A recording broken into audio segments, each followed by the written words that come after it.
Check us out on Patreon, guys, where we give you our exclusive access to all of our videos, 186 videos and counting. We just updated it. That's why I know how many videos is on there. Bangers too, though. Bangers. You know, nothing too shabby. I mean, I don't know, like a Led Zeppelin marathon. We got Metallica on there, some Megadeth stuff. You know, I'm just saying. Just throwing that out there, man. So if you're interested, definitely check that out, guys. The link for that will be in the description. What's up, guys? Your boys are back. I'm Ryan, my man, George. What's shaking, guys? How y'all living out there, man? Shout out to the free thinkers, of course. Yeah, man. So finally getting back to 9-inch nails. Okay. I think the last time we did them, let me look it up. Let me just look it up here real quick. 2018, man. We only did one song from 9-inch nails, which was Closer. Which is crazy. That song was funny because I remember I asked you, I was like, ladies, do y'all really like this? And then like 90% of the women in the comments were like, yes. Yeah. We think this is, I was like, no, I said, ladies, do you think this is sexy? They're, yes. Very sexy. I was like, okay, the people have spoken. Yeah, man. So, you know what I'm saying? yeah, but it was crazy, man, because that was a very successful video for us. Yeah. And we didn't get back to them, you know, and I know that they were a big deal. I mean, they were a big, huge band Massive. for a while. Massive. You know? I remember some of the kids, the goth kids and all that really, you know, in goth college. kids. Yeah, but that's true, You know, though. not college, but high school and shit. It was a thing. That's true. That was when them, you know, Slipknot, it was a thing to like 9-inch nails. They were a force. And Trent Reznor is such a big deal to a lot of people. I mean, a lot of people look at him as a genius, and for some of his contributions to music has been sort of a pioneer in a lot of respects with what we're reading. He did industrial rock and bringing that scene, being sort of an innovator in that scene, maybe even being a pioneer to it. So they've just accomplished band, sold records, influential, all that stuff. And of course, you know, we saw success reviewing them on our channel. So we're gonna go ahead and get back to them. Hopefully this is the right song choice. This is just, I'm keeping it real, this particular choice, because we were just trying to get into a groove today and get videos done. So, you know, We're trying to ramp up the videos for you guys. we got to get content. Got to get it going. So we just kind of chose one of the more popular songs we saw on YouTube, which is The Hand That Feeds. Don't know if we've heard it, so we'll see. Okay, let's get into it. 9-inch Nails, The Hand That Feeds. That's like a disco and shit. Sound like you're going into the club at the Blade scene and shit. I'm about to say, Blade scene. sound like you're getting your ID checked at the club. You know what I'm saying? Here it comes.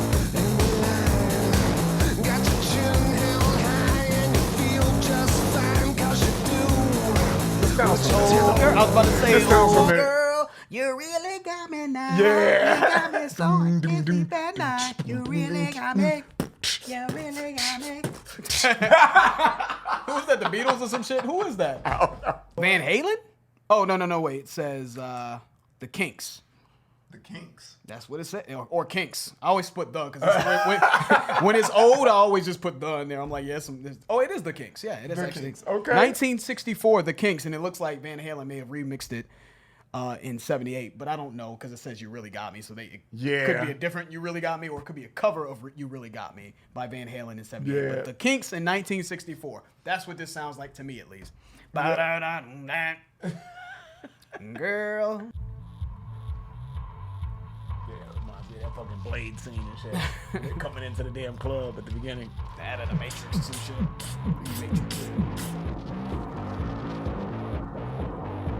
You're keeping in step in the line. Got your chin held high and you feel just fine, 'cause you do what you're told. But inside your heart it is black and it's hollow and it's cold. Just how deep do you believe? Will you bite that hand that feeds? Will you chew until it bleeds? Can you get up off your knees? Are you brave enough to see?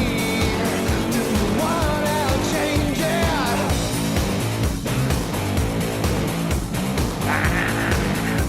Kind of a basic. I'll pause that for 1 second. Yeah, it's kind of a basic groove. It sounds like a club kind of song, kind of groove. That Oh, for sure. It's industrial rock, right? That's what it's called. yeah, you know. I think that's what they call this, industrial rock. Yeah, man. And if I haven't heard this, I've heard something that sounds like it, because it just sounds very traditional in the way it sounds. And then the chorus here is interesting to me because it says, just how deep you believe. Will you bite the hand that feeds? Will you chew it till it bleeds?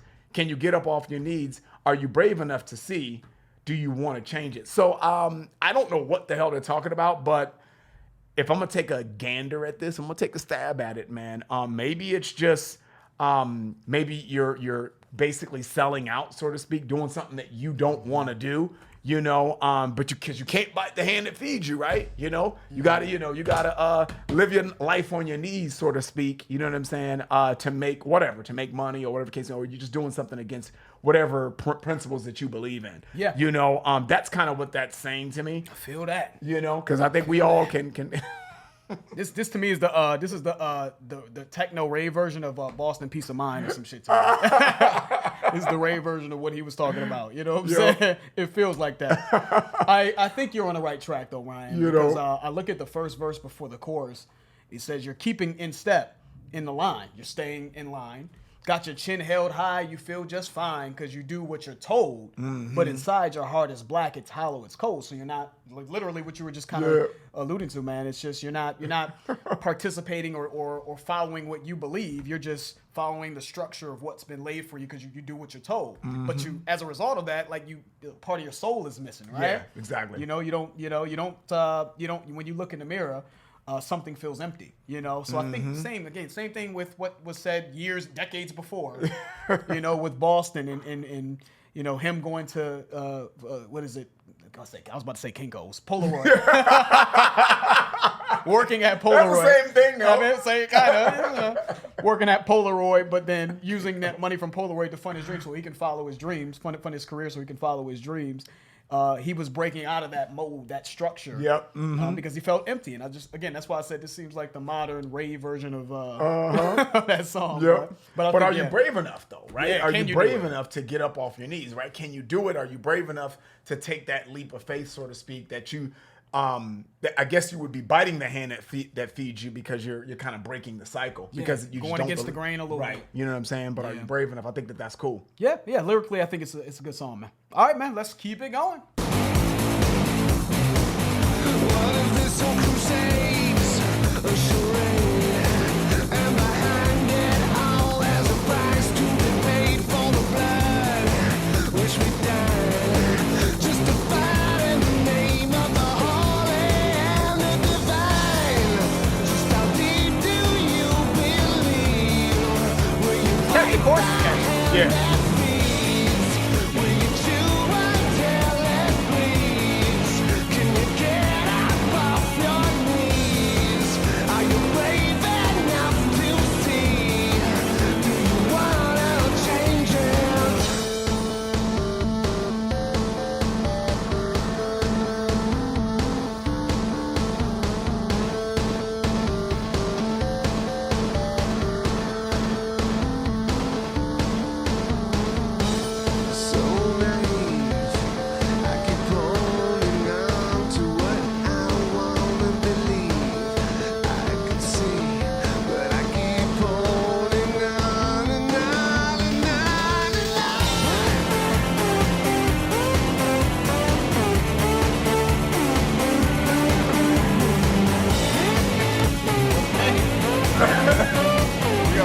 Man, you good, man? We gotta take a little break. Woo! Right. Damn. Yeah. I was gonna say something and then shit went down the wrong way and shit. The lyricism to me really doesn't match the groove that's what's going on because to me it's kind of like a party groove to me. And when you really look at what they're saying, you know, it kind of seems like if we're right, it kind of seems like it's something that could be really, you know, personal and deep to that person. You know, he could really be speaking about himself, his own life, or to someone that he knows that is going through something that's kind of like falling in line and not really like doing what they truly believe. So I feel like, with all that being said, this is kind of like a club song, and I really can't say that about a lot of metal type of songs that I would listen into a club. Like I would go to a club, and actually, I think the club would go off to a metal song. Not many songs I can say that. I think this song here would be one of them. Duhas. Check that video out if you don't see that video. That was that song kind of goes against everything that I like in music, especially metal. But I love that shit though. Dude, for months. This dude, I had to hear this dude walking around like, Do us, man. for months. That shit. Boom, chicka, boom, boom, boom. And this kind of has that same vibe to me, Okay. even though it's a traditional type of do, do, do. You know, it's a traditional type of groove, and it's not much going on. But I dig it. It's kind of like a disco, but I'm kind of a low-key disco lover, man. Disco? I like Disco that gets a disco lot era. of- That disco era, but a lot of people hate it. that shit. They hate but it. I really like the Donna Summers and shit, dude. I got a Donna. I'm just over the general, just general brush strokes and broad strokes of anything. That just annoys me so much when people just say this thing. You know, anything in life, whether we're talking about this generalization that anything in this whole niche or network or race or anything, this is just all that it is. I hate that. The whole 80s thing, the whole disco thing, it really bothers me, man, because it's not a reflection of now, there may be certain segments of this thing that could be legitimized. There can be some valid points made about certain segments, but you can't just, there's a lot of great disco songs, man, that were made. You can't just wipe out a whole fucking genre and decades of music and just think, oh yeah, that's just trash. No. No, that's not how it works. That's how it's never worked that way. So anyways, yes. Man. Sorry about the disco detour, but No. There's some joints in disco, man. But I kind of helped push you to that that edge and shit because I brought up disco. But the bottom line is that's the same type of vibes that this gives me. The same thing that Duhas gave me. It gives me, because I like that. I like that sound, that disco sound. It gives me and reminds me of that kind of vibe. So that's why this is with Edge in my playlist, because I like that. So, yeah, man, it's a cool like dance joint, man. but I believe that the lyrics, though, like I said, is like contradicts the groove to me, because you could, it's actually pretty good lyricism of I really like the writing. yeah, of someone that really could be going through something that I think that's probably most people. I'm gonna stop saying some people, but most people do shit that they don't want to do. That's just what it is. So I think you can identify with that, especially if you work a job that you can't stand to work, or whatever the case may be, or you're in some kind of a hardship in your life that is not necessarily something that's positive. So that I feel like this could be really, really overlooked lyrically. Yeah. You know what I'm saying? Because of the beat and the groove and shit. So, Yeah, I just wanted to make that. That's why I killed myself when I was trying to speak in the middle of the damn song. Good lyricism, no. Good lyricism, clearly, right? It's getting us to think about it. And I think I've noticed that as well. I mean, he wrote Hurt, I believe, right? And which was the Johnny Cash song. And that song lyrically, I mean, especially considering just at the end of Johnny Cash's, his life. The lyricism in that song is a big piece of why that song. Obviously, the haunting nature of Johnny Cash and how he sung that was incredible. But the lyricism, how it applied to maybe his situation, is really a big piece of why that song was such a monumental type of work of art there. So he's a very good lyricist. All right, let's keep it going.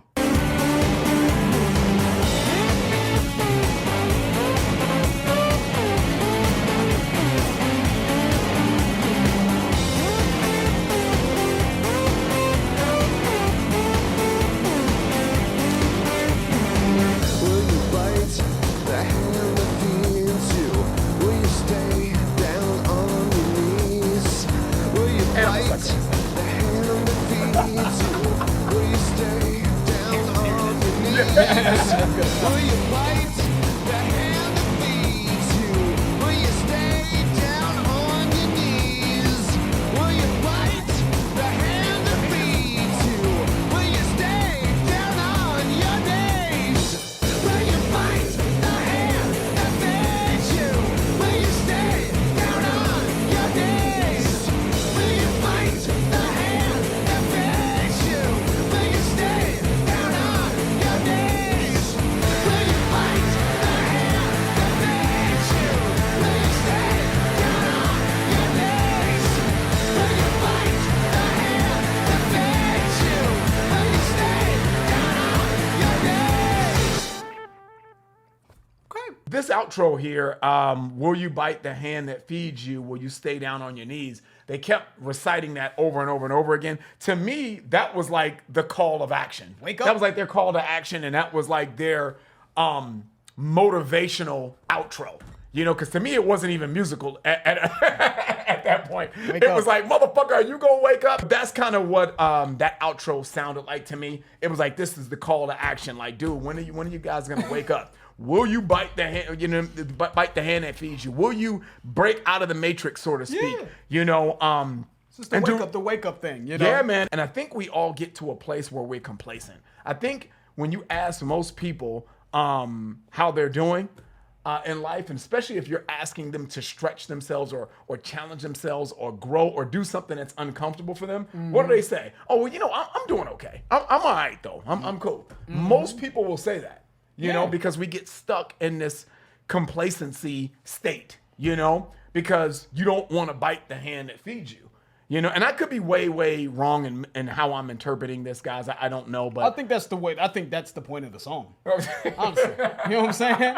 You know, it's just like because even when he ended the song, he said, "So naive, I keep holding on to what I want to believe. I keep holding on and on and on," is what he said. I keep holding on. I keep holding on to this way I think it's supposed to be. This structure. This. Even if it makes me empty inside, I'm scared. I'm scared to make that leap. So just to add to that. Yeah, man. So I just that really hit home for me.